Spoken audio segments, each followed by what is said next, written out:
Hai, Assalamualaikum warahmatullahi wabarakatuh.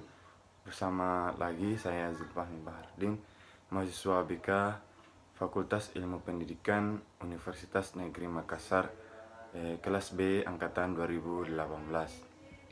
Oke, pembahasan kali ini kita akan membahas yaitu pendekatan naratif.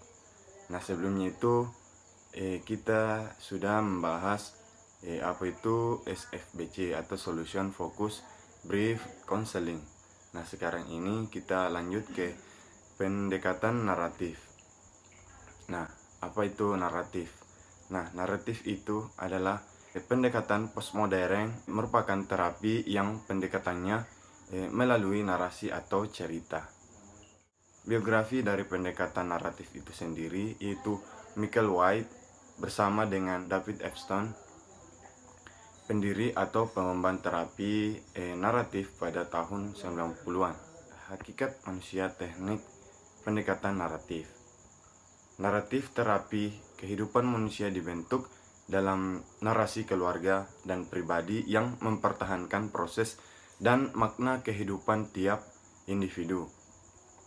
Nah, tujuan teknik pendekatan naratif itu sendiri yaitu mengundang orang-orang untuk menjelaskan pengalaman mereka dalam bahasa baru dan membangun pendidikan perubahan yang diinginkan.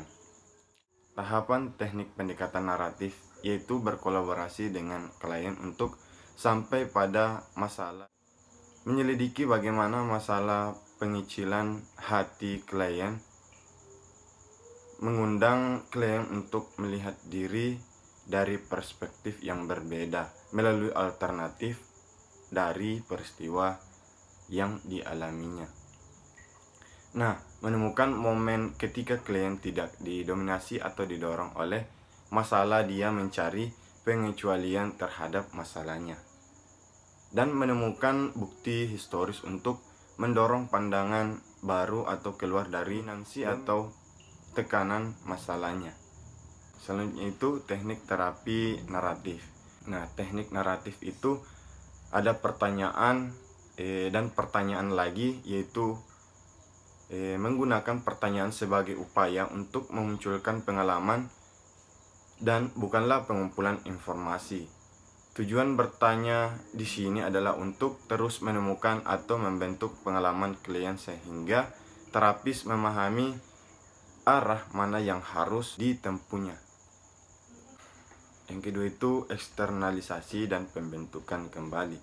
Eksternalisasi adalah proses untuk membentuk kembali kekuatan naratif dan memisahkan orang dari pengidentifikasian masalah dan kadang pemberian nama kepada masalah tersebut. Yang ketiga itu mencari hasil yang unik. Pertanyaan-pertanyaan diikuti dengan pertanyaan untuk mencari hasil yang unik, berbicara kepada klien tentang momen, pilihan, atau keberhasilan berkaitan dengan masalah. Nah, yang terakhir itu cerita alternatif dan mengarang kembali cerita baru. Membentuk cerita terjadi berulang-ulang dalam dekonstruksi. Dengan terapis naratif mendengarkan pembukaan terhadap cerita barunya. Nah, itulah tadi penjelasan mengenai pendekatan naratif. Nah, selanjutnya kita masuk ke dialog konseling naratifnya. Selamat menyaksikan. Assalamualaikum, Pak. Waalaikumsalam. Silakan masuk, Nak. Makasih, Pak. Bagaimana kabar kamu, Nak? Alhamdulillah baik, Pak. Alhamdulillah, Nak. Ada yang bisa saya bantu? Saya kesini karena bingung dengan masalah saya, Pak. Kalau boleh tahu masalah kamu apa, Nak? Tapi saya tidak ingin orang tahu, Pak, masalah saya ini. Tenang, Nak. Di BK ini ada namanya asas kerahasiaan. Nah, rahasia kamu pasti saya akan jaga. Itulah keprofesionalan guru BK, menjaga rahasia konselingnya. Jadi kamu jangan khawatir ya untuk mengungkapkan masalah kamu, Nak. Alhamdulillah, saya sangat senang Pak mendengarnya. Coba jelaskan apa yang jadi permasalahan kamu saat ini. Iya Pak, saya ingin meminta bantuan Bapak mengenai masalah saya ini Pak. Coba jelaskan apa yang menjadi permasalahanmu saat ini, nak. Begini Pak, saya sangat bingung dengan masalah belajar saya. Oh iya, emangnya kenapa dengan belajar kamu, nak? Saya sangat bingung dan sulit untuk memahami pembelajaran daring Pak. Oh iya, nak, kamu bingung dan sulit memahami pembelajaran daring ya. Coba kamu ceritakan, nak. Iya Pak, saya sangat sulit untuk memahami pembelajaran daring di rumah, ditambah banyaknya tuntutan tugas yang diberikan oleh guru. Jadi saya bingung untuk menjalani pembelajaran yang semakin hari juga bertambah tingkatan kesulitannya. Lebih baik pembelajaran yang dilakukan tatap muka, lebih jelas dan mudah dipahami. Oh iya, jadi yang saya tangkap kamu sulit memahami pembelajaran daring di rumah dan ditambah tugas yang banyak dari guru yang semakin sulit. Kamu lebih menyukai pembelajaran di kelas atau di sekolah dan lebih jelas maupun mudah. Iya, betul sekali, Pak. Baiklah, sebelum kita masuk pada proses konseling, apakah kamu siap dengan keadaanmu ini? Iya, Pak, saya siap. Oke, baik. Saya tangkap tadi pernyataan kamu, yaitu sulitnya memahami pembelajaran daring ya.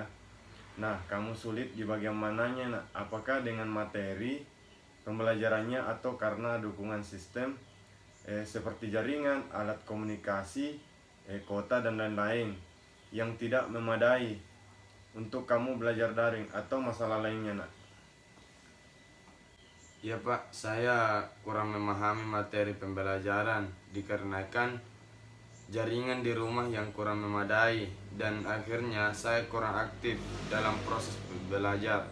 Selain jaringan, saya juga terkendala dengan kuota Pak, karena belajar melalui daring, apalagi memakai Google Meet, Zoom, dan aplikasi lain. Oh iya, nak. Nah, dari yang saya tangkap, kamu ini mempunyai masalah mengenai proses belajar daring yang jaringannya kurang memadai dan juga pemakaian kuota yang berlebihan dikarenakan belajar melalui beberapa aplikasi berupa video meeting atau daring.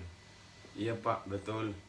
Oke, iya, nak. Jadi kamu lebih menyukai belajar di kelas atau di sekolah seperti biasa karena lebih jelas dan mudah dipahami. Betul itu, nak? Iya Pak, saya lebih menyukai belajar di kelas atau di sekolah karena lebih jelas dan mudah dipahami materi yang diberikan oleh guru. Tidak menutup kemungkinan untuk mengerjakan tugas lebih mudah dikerjakan karena lebih memahami dan menguasai materi yang telah diberikan oleh guru di kelas. Oh iya, jadi kamu lebih senang dan menyukai belajar secara tatap muka ya di kelas karena kamu lebih menguasai dan memahami materi yang telah diberikan oleh guru. Iya Pak. Oh, nah sekarang kita masuk kegiatan inti ya. Saya harap kamu menyimaknya dengan baik dan juga kamu bisa mencatatnya. Iya Pak. Oke, baik. Jadi semua yang kamu suka itu betul dan kamu tidak salah memilih. Cuma kamu harus memahami kondisi kita saat ini sedang berada di musim pandemi COVID-19. Jadi kita harus sabar untuk menyikapi semua ini dengan berlapang dada. Nah, proses belajar yang aman untuk kesehatan kita gunakan media belajar melalui daring ini. Selama belum aman, kita dianjurkan oleh pemerintah untuk belajar di rumah secara daring.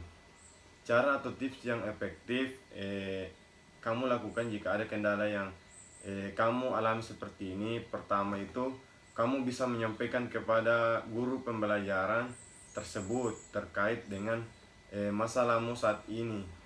Guru yang bijak pasti memberikan solusi untuk murid-muridnya. Jadi jangan malu-malu untuk mengungkapkan yang sebenarnya apa permasalahan yang kamu alami dan tidak bisa kamu hadapi secara mandiri. Nah, yang kedua itu setelah mendapat solusi dari guru untuk kemudahan dalam belajar daring, kamu dapat mengatur waktu belajar kamu ya, dari jam sekian mulai hingga berakhirnya jam berapa. Yang ketiga itu melihat deadline atau waktu yang lebih mendekat untuk pengumpulan tugas tersebut agar kiranya didahulukan. Keempat itu jangan lupa niat untuk mengerjakan tugas dan berusaha untuk mengerjakan tugas dan menyelesaikan tugas tersebut dengan baik. Yang kelima itu selain kepada guru pembelajaran, kamu bisa menghubungi guru BK kamu. Nah, seperti Bapak atau teman-teman Bapak di ruang BK ini untuk diberikan saran atau solusi belajar. Dan masih banyak cara lainnya. Bagaimana, apakah kamu sudah memahami apa yang perlu kamu lakukan, Nak? Iya Pak, saya sudah memahami apa yang seharusnya saya lakukan mengenai permasalahan saya. Bagaimana perasaan kamu saat ini, Nak, dalam mendapatkan cerita baru atau solusi yang tepat untuk kamu lakukan? Saya sangat senang dan lebih lega telah mendapatkan cerita serta solusi yang baru dan tepat. Jadi apa yang kamu harus lakukan terlebih dahulu untuk memulai hal yang baru ini, Nak? Ya Pak, saya akan menghubungi guru saya pada mata pembelajaran tersebut untuk menyampaikan kendala saya terhadap kurang aktif dalam proses pembelajarannya dan telatnya tugas-tugas yang saya kumpul dikarenakan banyaknya kendala yang saya alami. Oh, bagus sekali, Nak. Saya harap masalah yang kamu alami ini kamu bisa selesaikan secara mandiri. Apa yang telah kita dapatkan setelah proses konseling kita hari ini, dan saya akan tetap pantau dengan mengecek hal yang telah kamu lakukan melalui WA ya, dan secara langsung juga boleh. Bagaimana zona nyaman yang diperoleh konseli? Jangan malu datang kemari untuk penyampaian masalah kamu, Nak. Ya Pak, saya akan melaksanakan hal yang baru saya dapatkan tadi secara mandiri. Bagus, Nak. Baik, mungkin pertemuan kita hari ini kita cukupkan. Jika ada yang belum kamu pahami, kamu bisa menemui Bapak atau guru BK yang lain dan tetap fokus belajar ya. Iya Pak, makasih Pak. Assalamualaikum warahmatullahi wabarakatuh. Waalaikumsalam warahmatullahi wabarakatuh. Oke guys, itulah tadi dialog dari konseling pendekatan naratif. Nah, semoga video tadi bermanfaat untuk kita semua. Assalamualaikum warahmatullahi wabarakatuh.